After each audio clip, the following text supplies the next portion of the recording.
everybody, welcome to my channel, welcome to my studio. It's a work in progress, but I wanted to take a minute to review the 500i today. This is the first review that I've done on this channel. I haven't done any reviews before, so you have to, in the comments, give me some feedback. Let me know if you liked this sort of video, or what are the things maybe I didn't talk about that you would have liked to see in regards to this saw. I'm a little late to the game with this because this saw I think has been out in Europe for 2 years or something like that, and it just became available. I live in Washington State, so upper left USA, and I was just able to finally get my hands on one of these. We've been anticipating them for a really long time, but it just happened. So you might already be familiar with the saw. If not, you know, this is my first review and we'll see how this goes. So let's jump right in. This is the 500i from Stihl. This is almost 80 cc's, 79.2, something like that, and it's under 14 pounds. I think 13.8 or something like that.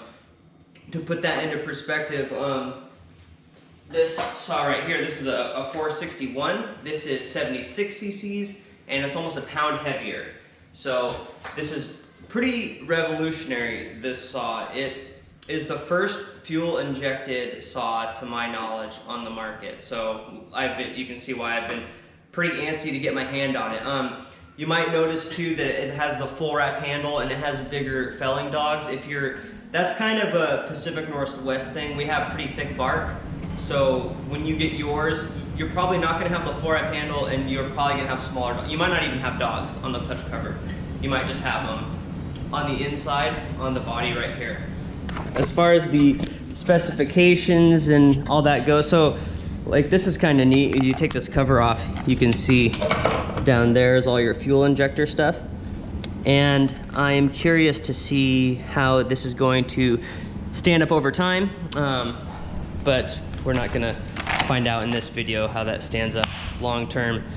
We'll see just how it runs. I've fired this thing up and just revved it a bit, and the throttle response is pretty incredible, I have to say. That's all I've noticed so far. I haven't stuck this into any wood. I mean, you can see that the body, it's narrow. I mean, it's a small bodied saw.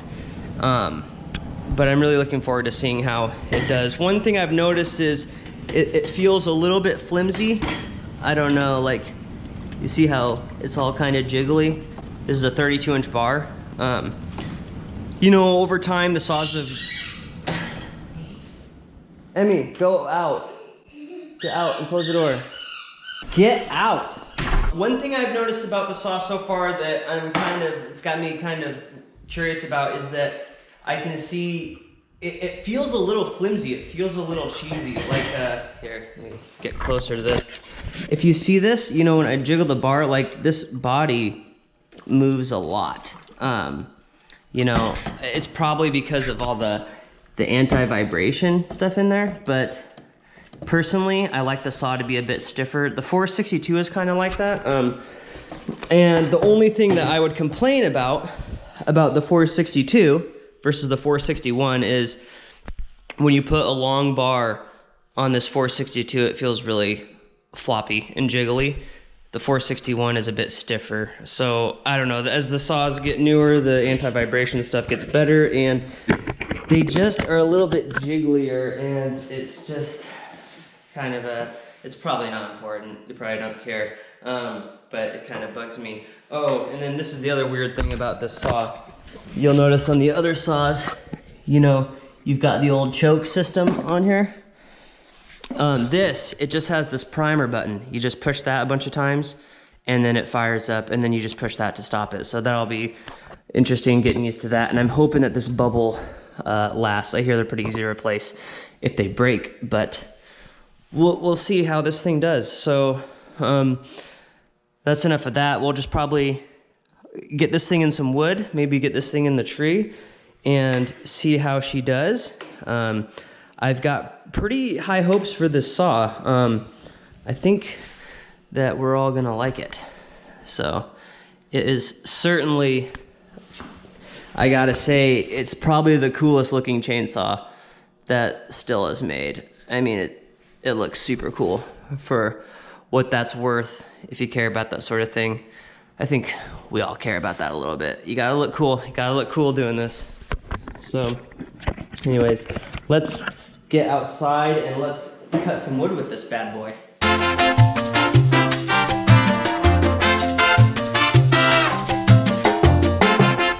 Okay, so we're out here on the job site. We're gonna crane out this big backyard cottonwood. Scott's going up. We're gonna take a look and see how this 500i runs. So we'll get it into some cottonwood today. Pretty soft wood, but maybe we'll cut some other stuff too. Anyways, we've got it here. Spilt bar oil. My goal someday, I'm 10 years in, I haven't figured out how to fill the bar oil without spilling it. But I'm thinking by 20 years, I'm hoping to have it figured out. That is my goal. So, like I said, we've got the 32-inch bar on it. I think I'm gonna try a 36. I'm gonna try a bunch of bars and see how it runs. Okay, so firing it up, it's just this little primer button. I don't know how many times you push it. Push it like a few times. All right, fire it up.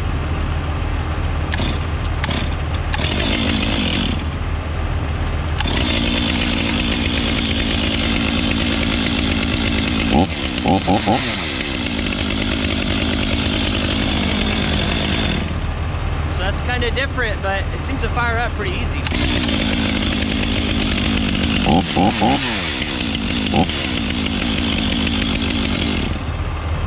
Now, every tree guy I've ever met has a different opinion on how to break the saws in, and I've tried like every way. So I've tried letting it idle for a couple tanks of gas. I've tried just starting it and cutting right away. I've tried holding the throttle wide open. I've tried like a dozen ways. I don't know that any of them really matter. So I just run it when I get it out of the box like I'm gonna run it. I'll just start it, and I don't full throttle right away, but I'll give it a few seconds to warm up and then just get right to work. I don't think any of them make a difference, frankly. But I could be wrong. I could be very wrong about that too. And one more thing I forgot to talk about, before we go any further, I need to talk about safely starting the saw. If you look in your user manual, it has really clear instructions.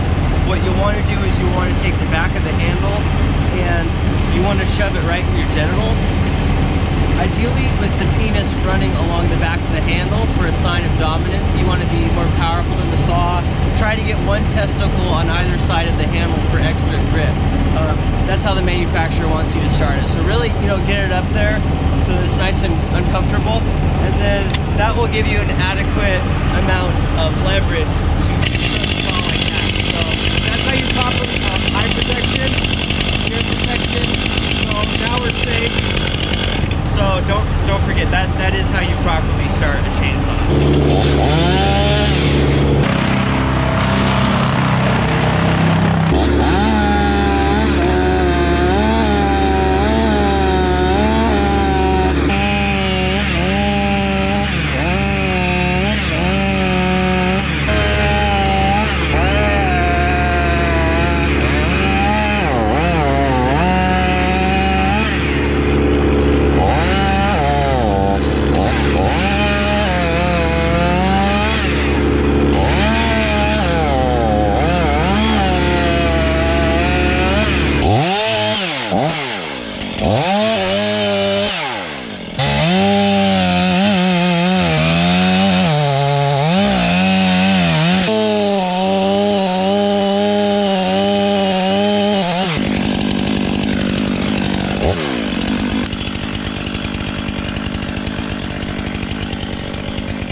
you can see next to my 66.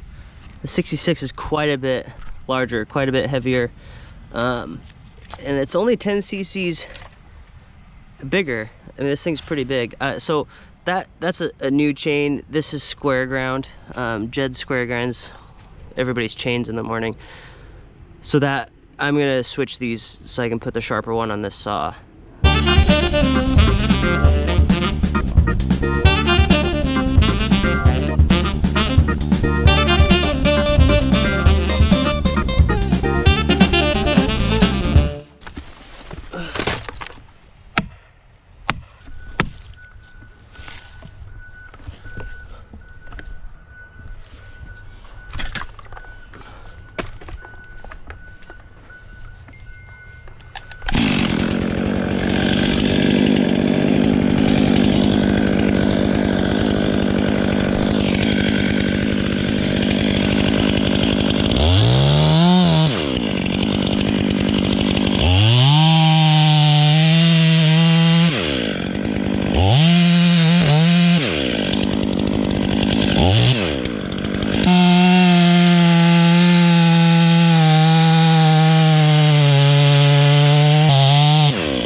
I'm lifting this thing above my head and it's awesome. It's so light.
I've got probably 4 inches now.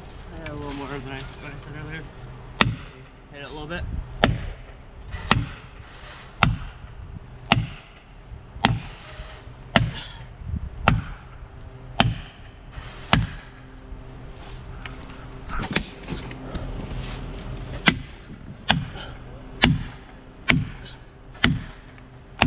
Let's go.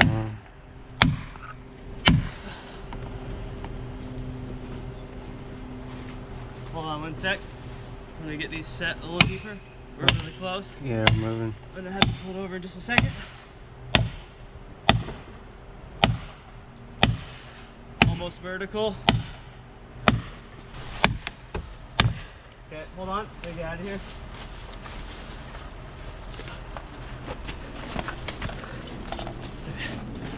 Yep. Go ahead and crank that over.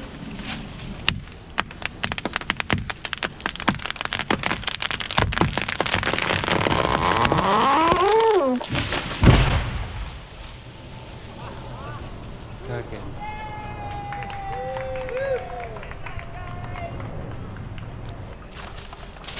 Thanks, Kevin. No problem. Okay. Thanks. How's the hinge look? Oh, that ended up looking all right. Sweet. So there's the hinge, the 10% holding wood. That was a lot of wedges. That thing leaned back hard. Yeah, awesome. So that saw was awesome. I was just barreling through this wood with that thing and, you know, flipping it. Sorry for the chest hair. My zipper is broken. Chest hairs all. I mean, there are like 20 of them, not to brag, but anyways. The reason I didn't want to cut this low, if you're wondering, you know, all this included bark, like this is all mud. Like this is a bad union. I didn't want to cut into all this. It's just straight up dirt. That would have ruined my chain. And getting lower, it would have been kind of problematic, this wood binding in weird ways. So I was better off, I just carved this platform out and just stood up here and cut it up there. The diameter is about half the diameter here than it is down here too. So it would have been a lot of wood to power through, and would have been questionable whether or not it would hold when we were pulling it on the rope and wedging and everything. So it's just a little safer just to cut it a little higher.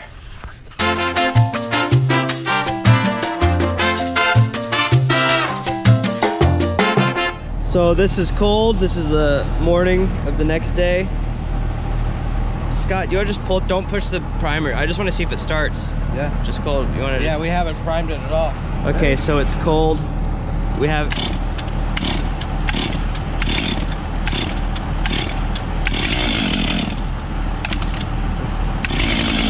Wow. So that was without even pushing the primer button. And you could have pushed that too and made it a little easier. I didn't. Yeah, I'm saying you could have and it would have made it easier. It's really easy to start.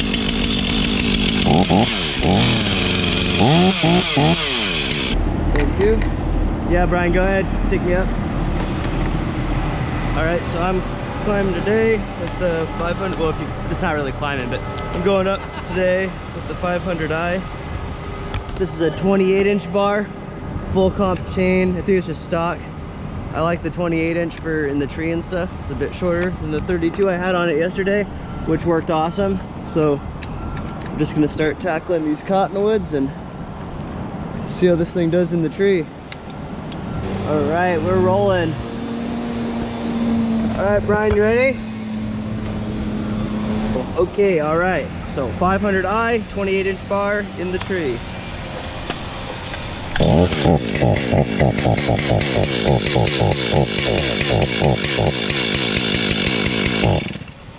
Weird. All right.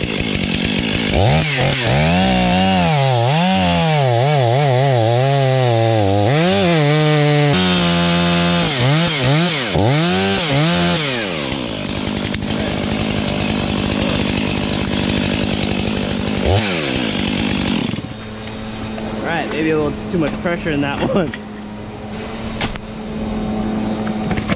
Alright, that pick was a little violent, but the saw performed awesome. Nice and compact, nice and light. So far, the saw just keeps impressing me. It was a little doggish when I started that time, but it was cold and I didn't prime it. Overall, this thing starts up pretty easy. Ready, Brad?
Boom up.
What do you think? Don't answer yet. What do you think? You like it? I like it a lot. Yeah, it's almost as good as my 200. Yeah. This is like a 200 wrapped in a bigger saw. Yeah, it's like the 200, just bigger with more power. No, I like it a lot. It has good throttle response, and yeah, it's light, like you were saying. Look at the design on this. It's beautiful. Sleek and sexy. Yeah. It's gorgeous. Gorgeous. I don't know what that does. There's a little comes off clip thing. And yeah, then it goes back on. It's designed to come off. I don't know what that is. It's probably something to Protect the screw or something? Screw, yeah. Yeah. That's what I'm thinking. Yeah, cool. All right. Cool.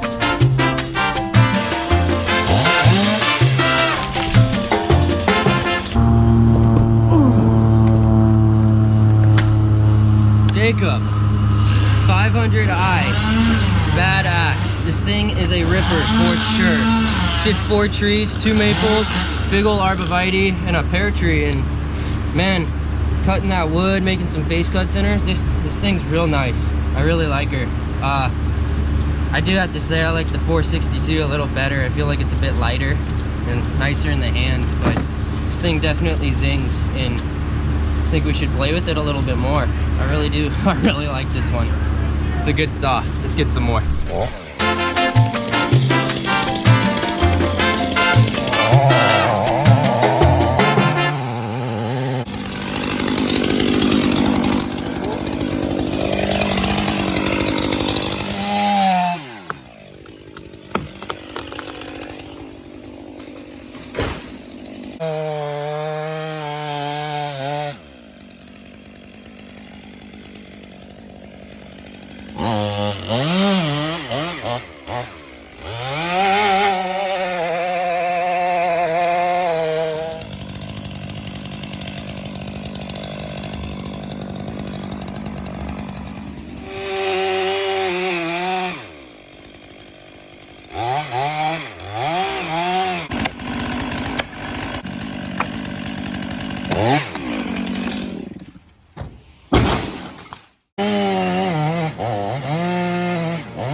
Sure this is gonna happen, Jay?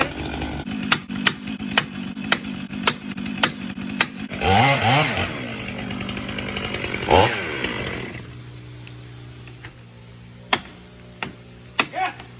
Nice. Welcome, sir. Good job.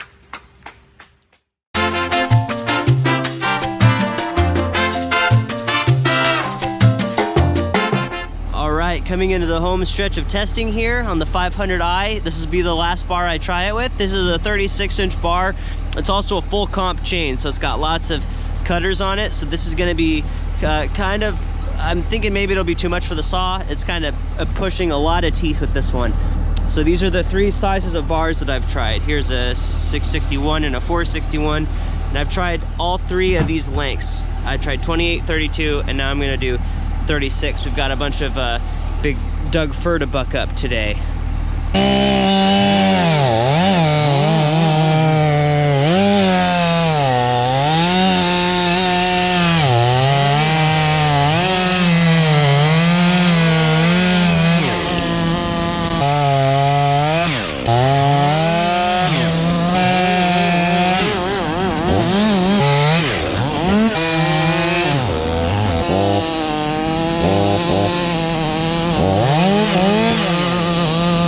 So far it's doing okay. Felt a little, you know, a little boggish. You know, definitely a noticeable difference. Definitely less power with that longer bar, plus more teeth. Kind of feels comparable to, I'd say, like the old 460s. So really not bad at all. But you know, we'll see once we get into the bigger wood how it does. So far it's kind of what you would expect. It's a lot of bar for that saw, but it's actually pulling it pretty decently. Another bucking tip, real quick, you know, if you've got the piece of wood and it's suspended like this, like Brian just put it down like that, I've got overhang over there, I've got overhang over there, so it's perfectly suspended. If I just start chopping in any given direction, like if I start reducing weight on the butt, this tip is gonna plop down. If I start reducing the tip, the butt's gonna plop down. So on a log like that, I don't want it to plop down. It'll be harder to buck. I'll take one off of each and I'll go back and forth. And that way it'll stay suspended and I won't have the tip hit the ground. I won't have to roll the log over. So just keep that in mind, you know, do it the same way. That way the weight is distributed better. It makes it pretty easy.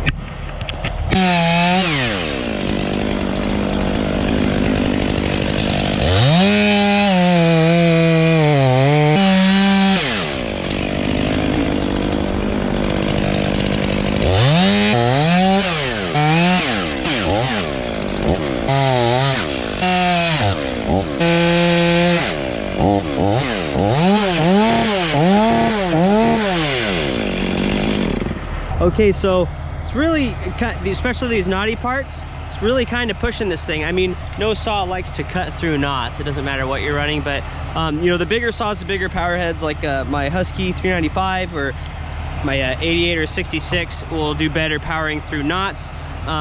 You know, the bigger the power head, the better it cuts through knots. So if I had the 32-inch bar, it'd probably be a little better. I'm gonna try to cut through this fat knot and see what it's like.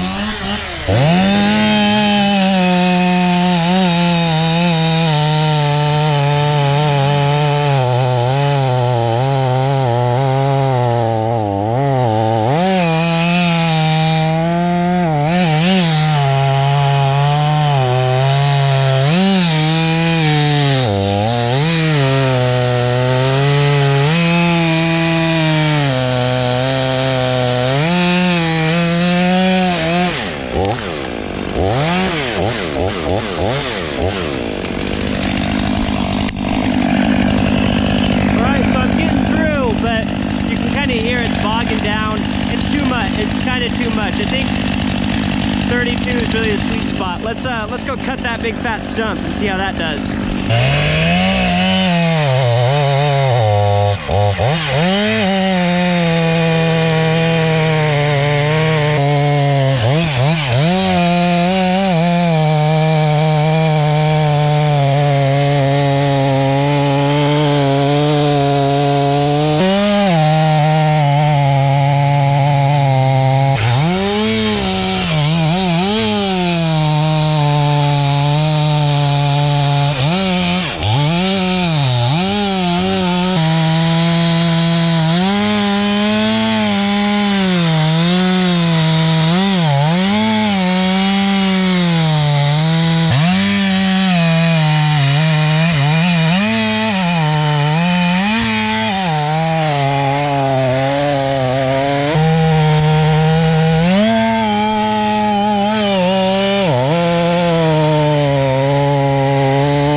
That saw definitely cuts wood.